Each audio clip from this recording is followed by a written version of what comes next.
Yo, YouTube, what's up with your boy, Sports and Fitness Rants? I'm back, guys. Click that like button. Subscribe to my channel. What's up, y'all? Welcome back, guys. Welcome back. Got another great video for you guys. Today, as usual, you guys know the deal. On this channel, we must continue to set the record straight, stop the lies, stop the narratives, stop them from rewriting the history. And in this video, we're going to talk about how Michael Jordan helped his teammates help him, right? And how he helped. I've told you guys on this channel, right? And I've said that many times. Michael Jordan allowed his teammates to be great, right? He allowed them to play in a role, right? He allowed these things. This is Michael Jordan helping his teammates help him. And I'm going to explain it in this video, guys, what I'm always talking about when I say these things. And you guys know, man, I want to thank you guys out there for real. Everyone across the world, everyone across the states. I am truly humbled, guys. Once again, man, thank you for subscribing, liking my videos. Like I said, all this, guys, commenting, sharing your stories with me, sharing the info. Thank you, guys. It means a lot, man. I'm truly humble, guys. Once again, I know my videos aren't fancy or flashy, and I really appreciate you guys rolling with me and supporting me, man. So thank you to everyone out there. And you guys know what to do. Turn the volume all the way up. Hit that play button. Remember, these videos are for educational purposes. And let's roll. So, yes, guys, like I said, man, on this channel, I've told you guys many, many times, right? Michael Jordan maximized his teammates. He got the most out of them, right? He galvanized them. He pushed them in practice, right? That's one of the ways I'm always telling you guys about, right? Michael Jordan pushing his teammates in practice by holding them to a standard, right? Everything had to be held to a standard. They had to run things the right way, right? It was about the excellence in practice, right? Practice makes perfect, right? If you practice perfectly, then that's how you're going to perform in the game. You've heard the teammates of Michael Jordan say what? Oftentimes, practice was harder than games because of the standard, the way that Michael Jordan approached practice, his competitive fire. That's how he made his teammates better, right? Or one of the ways that he made his teammates better, right? By instilling the confidence in them in those practices. This is how they become confident. They believe in themselves. They become aware of what they can do because Michael Jordan pushed them to those limits. But I've also told you guys many times on this channel that Michael Jordan helped his teammates help him, right? And I've told you guys what? That LeBron James does not help his teammates help him. He doesn't, because he forces them into a system, right, that makes them not be able to be consistent or the best versions of themselves. He's not allowing them to be great, to have a role, right? Their roles to do what? Stand around LeBron James while he does what he does, right? And they're going to stand around and watch him do his thing in the system. When Michael Jordan was on Chicago Bulls, even before they brought in the triangle system, Michael Jordan allowed his teammates to help him, right, by allowing them to play a role, right? See, I've told you guys many times also on this channel that back in the day when I was growing up, guys had roles. They were called role players. Now they're called bums, right? So now you hear a lot of these fake fans say what? Oh, this player carried bums. This player played with bums. This guy had no help. This is all they say now, right? If you don't play with a guy who's a known name, a household name, right, then they'll say you had no help. You played with bums. Meanwhile, this is what we're talking about, making your teammates better, maximizing them, right? Playing with role players. Michael Jordan maximized role players, journeymen, guys who were on 2, 3, 4 different teams in their careers. Michael Jordan was able to win with these guys because he allowed them to play a role, guys. He allowed them to help him. He helped them help him. So what am I talking about here? Well, let's think about this now. When we talk about Michael Jordan helping his teammates help him, allowing them to have a role, this is exactly what I'm talking about, guys. It's just as simple as it sounds. He allowed them to have a role, to fulfill that role, and to execute, and like I said, establish themselves in that role. So everyone on the team, I've told you guys what, even the last guy on the bench, they all earned their position or place on the team. Everyone earned it because they're the ones going through the intense practices with Michael Jordan, the Chicago Bulls. They all earned their role, right? And they all were able to excel at that role because Michael Jordan allowed them to excel at that role, to have that role and be consistent on that role. The role never changed. The role was the same from game 1 to game 82, right? Playing with LeBron James, your role is changing from game to game, from month to month, from week to week. But Michael Jordan allowed his teammates to be in that role. So when we think about the triangle offense coming in, once again, I've told you guys what? Michael Jordan was coachable, allowing Phil Jackson to come in, bringing the triangle offense, right? Not asking for Phil Jackson to be fired, not asking for a trade, none of these things. Michael Jordan allowed him to be great. So by allowing that to happen, Michael Jordan allowed his teammates to have a role, right? And to excel in those roles. So Michael Jordan allowed Bill Cartwright to be Bill Cartwright down low, be the big body to play his role, right? Clog up the lane, grab some rebounds, right? Bang around, right? Create some fouls down low. That was Bill Cartwright's role. Michael Jordan allowed Bill Cartwright to have that role, to be successful at that role. We think about guys like Horace Grant.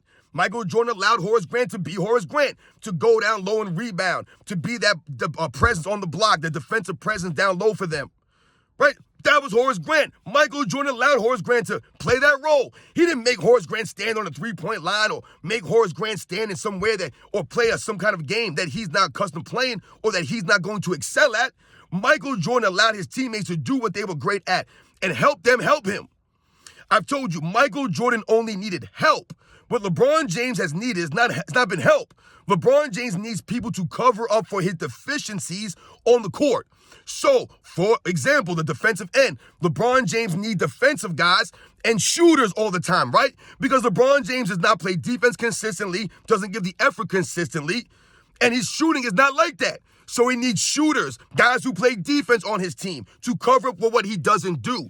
Whereas Michael Jordan allowed his teammates to do what they did best to help the team, which in turn helped him. Right? He didn't force these guys to do anything else. He didn't need guys to cover for him on defense or to cover for him in certain areas, his shooting or none of this stuff.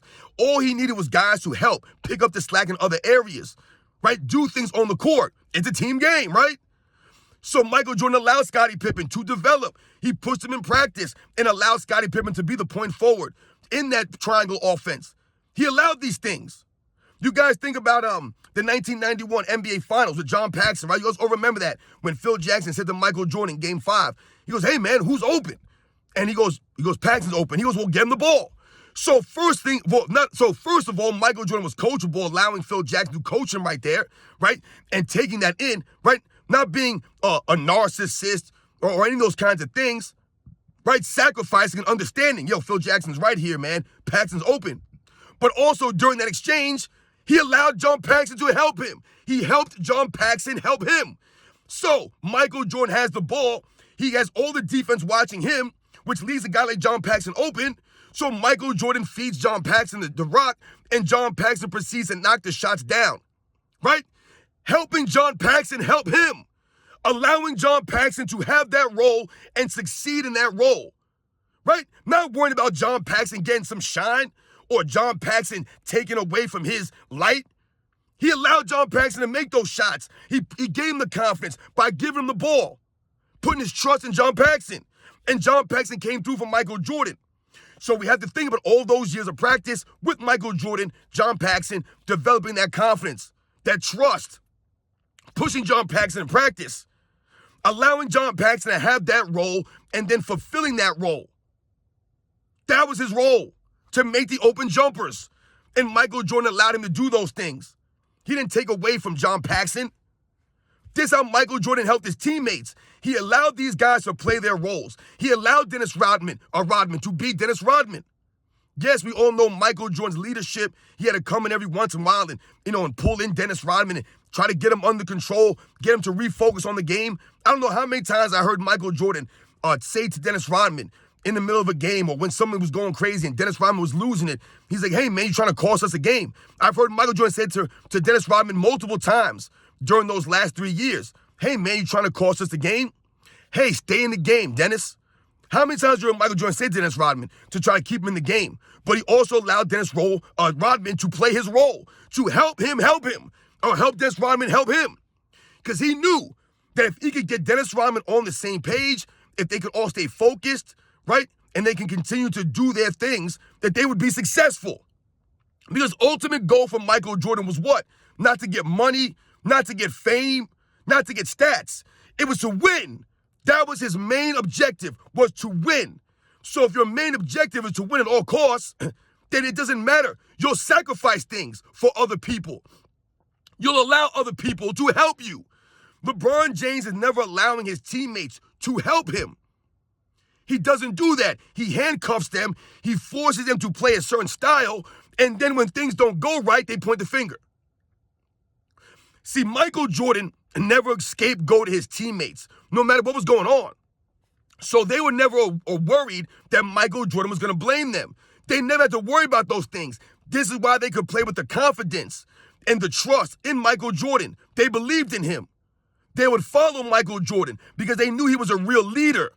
He wasn't going to put the blame on them. He was going to take the blame, and he wasn't going to take all the credit. He was going to give them their just dues.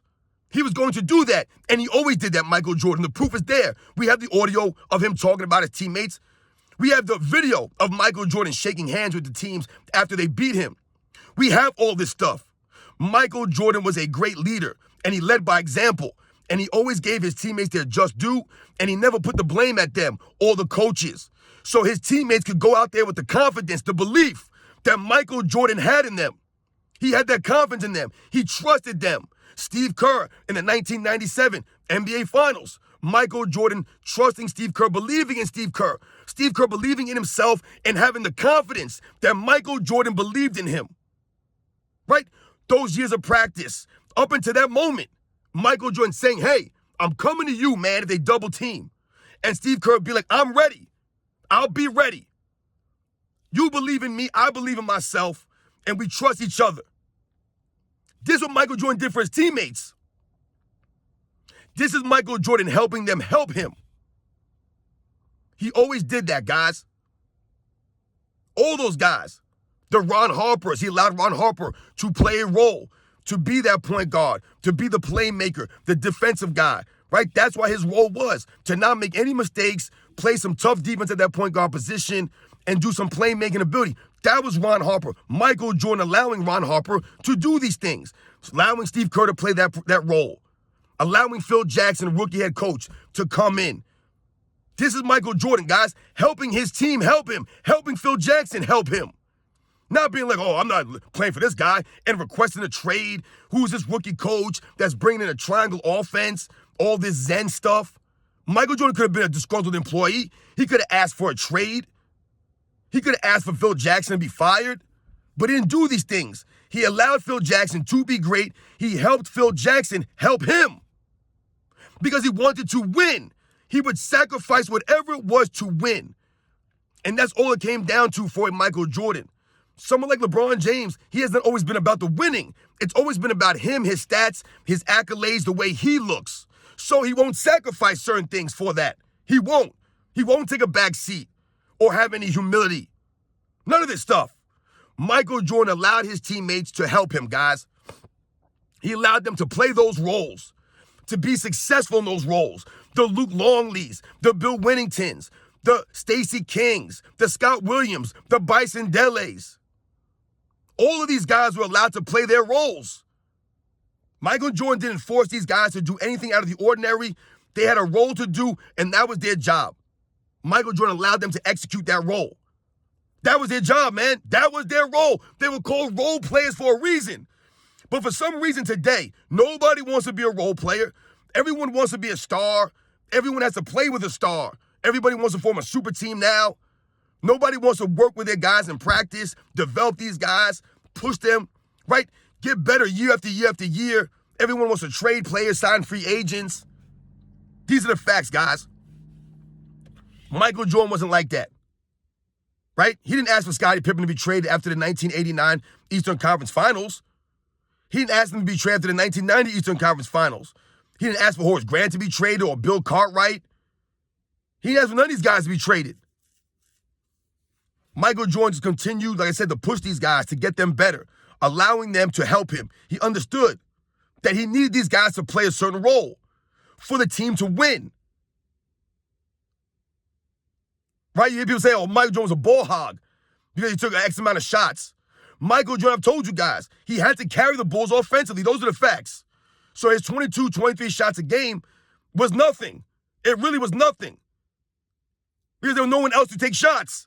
Who else is taking shots? There's no one else to take shots. You think about Michael Jordan's greatest teammates, the Scottie Pippens, the Dennis Rodmans.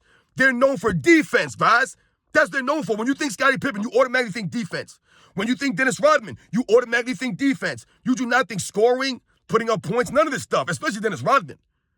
So what does that show you? That his best two teammates were defensive-minded players. Scottie Pippen could not shoot. Dennis Rodman could not shoot. They had no scoring prowess to them. That was not their expertise. Their specialty was the defense. So Michael Jordan, like I've always told you, never played with another offensive scorer. He had to be the main offensive threat day in and day out for the Chicago Bulls to be competitive, for them to win. I.e. the 1993 NBA Finals. The man had to average 41 points a game for the Bulls to win that series. So, guys, as you can see, man, I know I rambled on a little bit here. Michael Jordan allowed his teammates to help him. He helped his teammates help him by letting them play a role, right? By letting them succeed in that role and let them have a consistent role. They knew their role. This is why the Chicago Bulls were so consistent in the 90s. This is why they were so great. Everyone had a role. Everyone knew how to execute their role. Everyone knew what they expected to do. Everyone had a job to do. Michael Jordan allowed these guys to have that job, allowed Phil Jackson to be the coach, bring in the system. He was coachable. Lead by example. Remember, Michael Jordan said, I never told these guys to do anything that I did not do myself. He held himself to the standard so he could hold his teammates to that standard. Those are the facts, guys. Remember that, guys. It wasn't just about Michael Jordan building them up in practice. Yes, that's one way that he made them better and made them great. But remember, he allowed them to have a role, guys, which is very important for a role player to have a defined role that's consistent. Helping them help him. You guys know the deal, man. I'll catch you guys on the next one.